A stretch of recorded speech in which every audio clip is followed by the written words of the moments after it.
to her unreliable mother and the New Orleans home she grew up in, planning to rehab only until she can get right back into the danger zone. And when her truck breaks down, it leads her to James, who runs an auto repair shop. They bond over the period her truck is being repaired. Now, each has reasons to run from their traumatic pasts, which slowly are revealed, but together these broken individuals make a connection maybe worth staying around for. Here to discuss the drama from A24 and Apple Original Films are Lila Neugebauer, I hope I got that right, who makes her debut as a film director here after building from New York a stage and TV series directing credit list that included the Tony-nominated revival of Kenneth Lonergan's The Waverly Gallery and episodes of Maid, The Sex Lives of College Girls, and others. We have Brian Tyree Henry, whom we know from his Emmy-nominated work on Atlanta, and whose recent screen work includes the David Leitch summer action film Bullet Train, Marvel's The Eternals, Barry Jenkins' If Beale Street Can Talk. And we have Jennifer Lawrence making her debut as a producer, and she's returned to the screen after a 3-year sabbatical, and I have to say this might be her best work since Silver Linings Playbook. And hang on one second for me. We added a person. We added Jennifer's producing partner, who is gosh, I don't have her name here.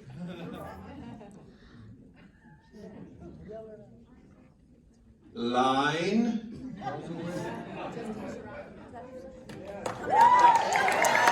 Please come out. We'll straighten it all out. Please come out. Welcome. No, this room. Do we have this room for everyone? I think we do. Yes. In fact, we got room for another. And Find your seat. no. Tessa. The camel was not planned. I didn't get in the Movie middle. yet? Yes. Yeah, it's really pretty terrific. Now, Jennifer, I gather it wasn't originally envisioned that from the start of production to now that it was going to take this long to make this movie. Can you give a sense of how the film came together and what happened after COVID hit? It was supposed to be the fastest turnaround, the fastest movie. I read it, we loved it. Lila and I had a 5-hour-long dinner, and we were like, let's make it. And like 3 months later, I'd say we were, ready to shoot. So I thought, wow, this is the fastest turnaround on a film I've ever been on. It's been 3.5 years. So we had originally planned on stopping for normal dates, then we had some flash floods, and then COVID. I don't know if you've heard of it. Yes, I have. It got me. So Brian, so when you have that time, how did you use it? Did the two of you, and all of you, did you have an opportunity to bond? Yeah, honestly, we all pretty much stayed in touch during 2020, and it was really, there was something that we felt that we needed to come back to with the movie, because the first time we filmed it, the original script, was what it was, but what was happening is that there was a development of an actual friendship between Jen and I along the way, and we discovered that that's kind of what we wanted our characters to develop as well. Lila and Justine, we all text. I berated Jen, I raided her house, and was like, we're gonna sit and talk about this movie. And we just wanted to crack it open, peel back all the layers of what it was. And we discovered that we developed this connection that was a little bit deeper between her character, Lindsay, and my character, James, that you see now. Now, Justine Cherokee, can you give a sense as a producer, biggest challenge in keeping a small, gentle movie like this together during things like global pandemics and flash floods? Oh man, how much time do you have? I mean, of course, there were myriad logistical challenges. But I think this was a group of people who were so devoted to the piece. And I think this was also a group of people who were willing to regard what could have been a series of disadvantages as gifts. We made the most of the time that we had in between, and I think that 2-year gap was really informative, and I certainly don't think the movie would be what it is now if we hadn't been disrupted like that. The pairing of the two of you it's so compelling. Your characters just fit together, these broken people. Lila, can you give a sense as to how you got each of these great actors to say yes, and why you thought of them and what happened? Sure. Well, Brian Tyree Henry, I've known for a bit of time. I've known him since I was 19. I don't need to count the number of years, but for me that's a while ago. I'll spare you. No, you went to Yale. You went to Yale Drama School. I was an undergrad when Brian was in drama school. So so we are old friends, but had never had the chance to work together until this film. I read this script, and he was the first and only person I wanted to play this role. And I remain humbled and sort of ecstatic that he wanted to be a part of my first movie. Well, wait, but what was it about him? He's a very interesting actor. Very versatile. He's a big guy. He can sort of feel intimidating, but you get the impression there's a nice guy there. What was it specifically about him that made you say, I need him? I gotta get him. Oh, no pressure, Delilah. The first thing I'd say is that I think there is a tendency in this field to slot people into certain kinds of boxes in terms of their gifts. And since the first moment, very kind, thank you. Since the first moment that I saw Brian on stage, which I will never forget, which was in a studio rehearsal space at a university where there were like 40 people watching.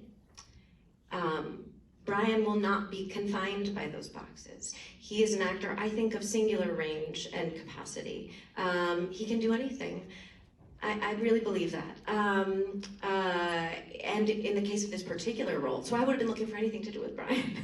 In the case of this particular role, I think he is also an actor and a human being of singular depth, enormity of spirit, and sensitivity and courage, and I would say empathetic imagination and curiosity, all of which struck me as hugely relevant to the project of this film and this role. There's a lot more I could say, but I see we have 4 minutes and 8 seconds, so I want to talk about this other amazing person, and just acknowledge that for me, this project really ignited the night that I met Jen. I had read the original script for this film, and only a few weeks later I heard that she had read it and had a similar reaction that I had. And I was asked would I like to have dinner with her, and I very quickly said yes. And then we met. And I walked away from that first encounter so profoundly galvanized by the sense of what kind of a creative partnership I could have with this person of such remarkable ability and likewise courage. So I would say this was sort of a dream opportunity, and to put these two together, to see their singular chemistry then come to life so instantaneously was very gratifying. Well, first I feel the need to say that I'm the co-editor-in-chief of Deadline, so forget about the clock, we'll be all right. Jennifer, how about you?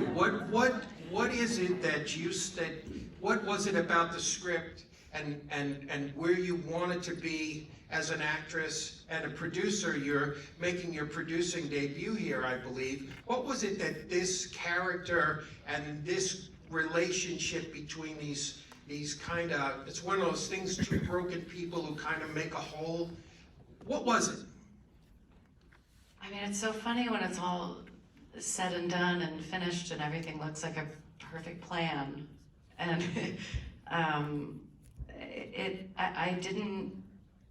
I don't think I would have known what to tell you when I read the script, what I was so drawn to, why the themes of PTSD or these invisible injuries or forgiveness or finding someone to cope with, why all of that drew me in that moment, I don't really know.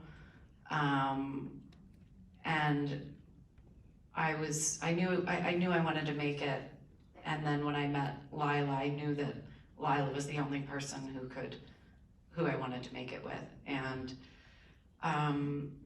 then as Justine said, we had so many interruptions. The film had the opportunity to become so many different things because we were all so open under Lila and under her direction and following her instincts and not afraid to change things or ask each other questions and, you know, put all of our blood, sweat into this movie. And I don't know, it started off as recovering from trauma, and then Brian and I had a conversation a couple of years later on set about commitment anxieties and staying somewhere, not feeling like home in your home and what that feels like. And so there were so many different conversations. It was so many different things. And now we're here. It's crazy. And you all spent a lot of time speaking with veterans who had been in traumatic mishaps in the war, and how did that help in terms of informing the character? Because she's never hopeless. It's just sort of like a temporary thing. I'll be okay. And then it's a question of what does she want? Does she really want to go back to such a dangerous undertaking? It was immensely helpful to meet incredible heroes that were in similar circumstances. I think looking at the physical aspects for me, probably I went into sitting down with the soldiers with TBIs and PTSD, and you expect it to look like one thing. Oh, well, I can do this, I can do that. It's very clear it's not. It doesn't look like one thing on one person. And we had help with physical therapists who were in the movie with me, helping me learn how to move, and it was extremely informative. And most of all, we wanted to represent them correctly. You know, we have a moment left, and there's just something that I promised myself I would ask you if I met you. I spent some time with Taylor Sheridan, and he was talking about a young actress named Isabel May on 1883, and he said, you know, she's the most singular generational talent I've come across since Jennifer Lawrence. And before he became like this, you know, the Taylor Sheridan universe came into being, he was an out-of-luck actor, and he was an acting teacher, and he said that you came to him, and he actually gave you your money back and said, this is what he told me, he said, there's nothing I can teach you other than don't let the bastards change you. Do you remember that? I remember going to see somebody in New York. I don't know where it was. I remember going to Winter's see Bump. like an acting teacher or an Right. acting coach, and him telling my mom, here's your money back, just don't put her in any acting lessons, whatever you do. Was that Taylor Sheridan? That was Taylor Sheridan. He told me that directly. Look at me. And I was thinking to myself, what is that like to have somebody, you know, saying, I can't take your money, I have nothing to share. I don't know. I mean, I almost barely even remember that. I was 14. I just remember my mom saying that over and over. You know, this one guy said that she just shouldn't even go to an acting class. I can't believe that one guy is Taylor Sheridan. That's crazy. Well, now he's just, yeah, it was Taylor Sheridan. Yeah, go figure out. I have to call my mom. And call Taylor. Well, how often do we actually learn something from these things? So this is a good way to wrap up. If you